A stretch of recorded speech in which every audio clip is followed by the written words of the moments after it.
Hello and welcome to The Art of Growth. This is Jim Zartman, and today Joel Hubbard and I are talking about responsibility, looking at the different angles that we perceive responsibility through and where our attention goes in regards to it. You can find out more about us at theartofgrowth.org, but let's go ahead and just jump into this mini podcast episode for this week. So responsibility is a big word that comes up for a lot of companies that we have worked with, Jim. Yes.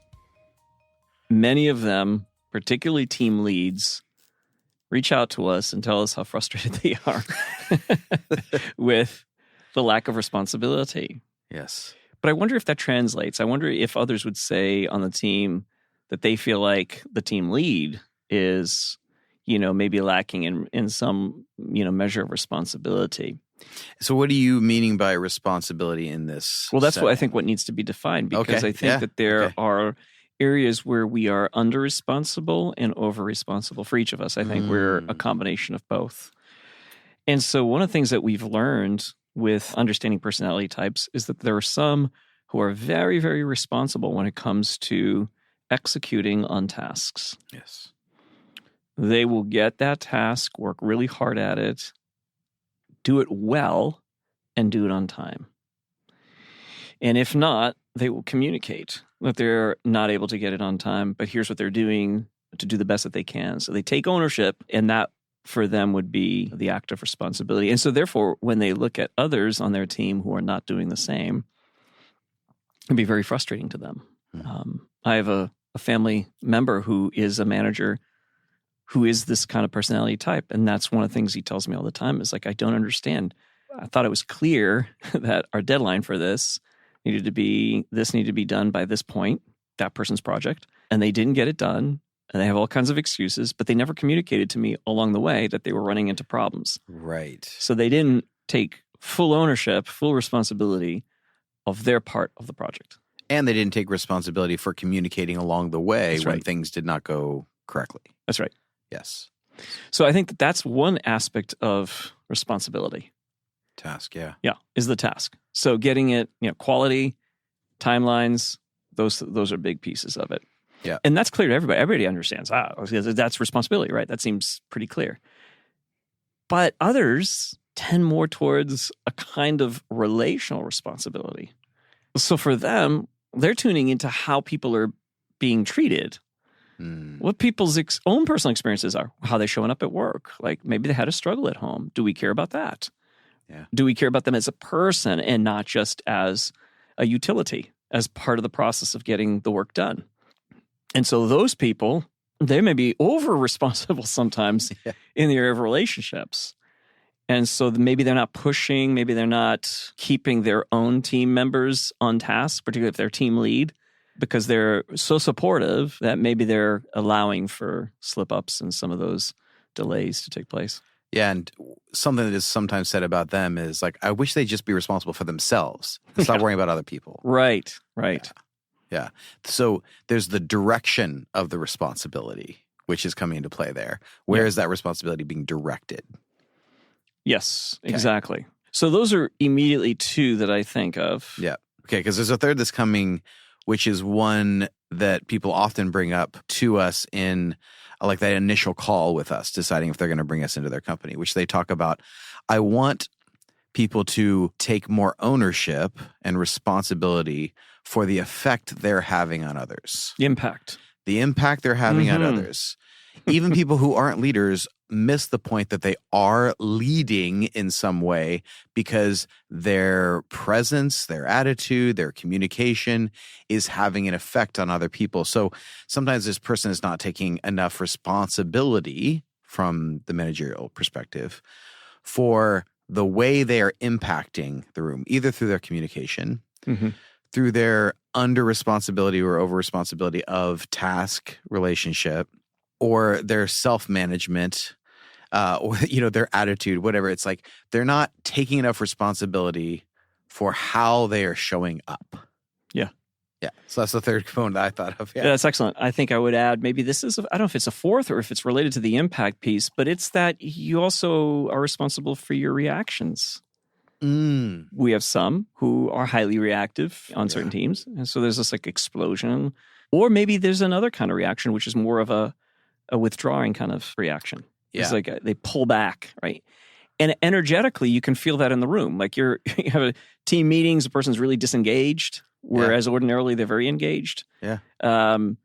So there's all sorts of things like that happen that I think we were in on one, which was a conflict that I was invited into to kind of help process. This individual was very highly reactive, like a lot of emotion, a lot of intensity, and it was spilling over and affecting other people on the team.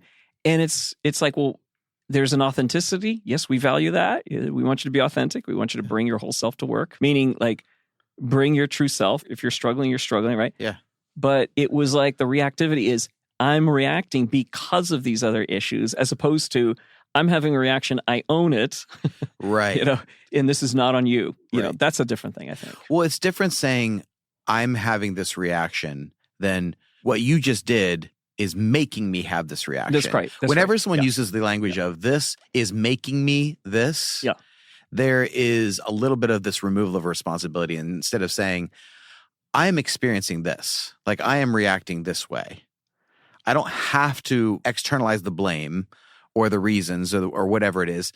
Sure, all of those factors are at play, but I'm going to come back to this home base of saying, this is the reaction I'm having.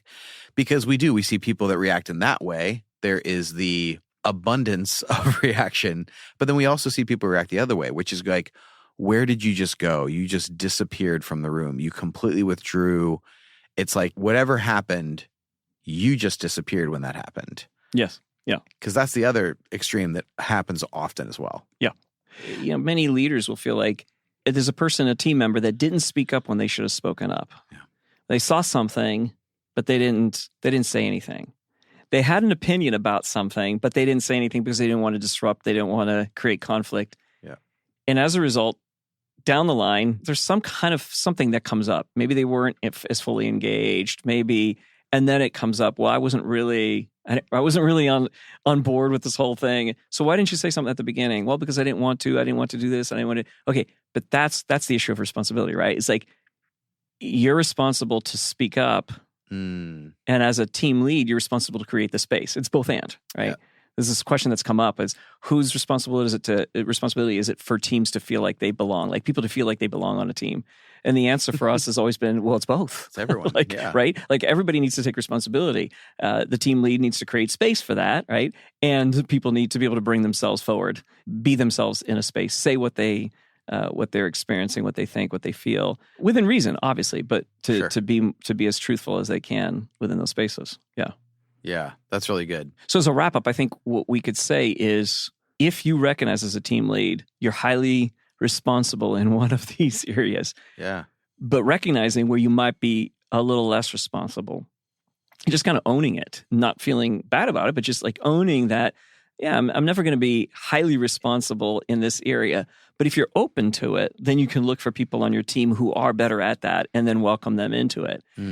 So, for example, if you're highly responsible in getting the task done and getting it done right and all that, but you don't really read the room well, or you don't know that other people are hurting, you don't pay attention to these things, to bring in somebody who is, how can we have that be part of it while still hitting our goals? And my belief is that if we're all responsible in these different dimensions, we actually hit our goals. Yes. We get there, and we get there together, and we get there in a much more enjoyable way as a team. So and we're talking about this in terms of this is two of the things we consistently talk about with teams is this responsibility around self-mastery. So what I am bringing to the room, my task and myself, and the social competency. Making space for others, including others, listening to others, knowing how to navigate relationships, complexity, conflict, communication with others. And the combination of that self-mastery and that social competency is the thing that creates a culture of responsibility. Yeah. And I think when you're talking about creating a culture of responsibility, you're including the task, the people and the person who is showing up and The affecting impact and all that, yeah. everyone else. Reactivity. Yeah, absolutely. Yes. Yeah, Those are the components that create a culture of responsibility on a team. excellent. So thank you for listening. There will be a written version of this on our blog very soon at theartofgrowth.org. And that is the spot to reach out to us if you are interested in having us do some training and consulting in your organization, or if you'd like some personal coaching. And we see these as two sides of the same coin because the professional is personal, and the person that we are forming impacts everything we do. And that is it for this week, my friends. Short and sweet. Grace and growth. Have a good one.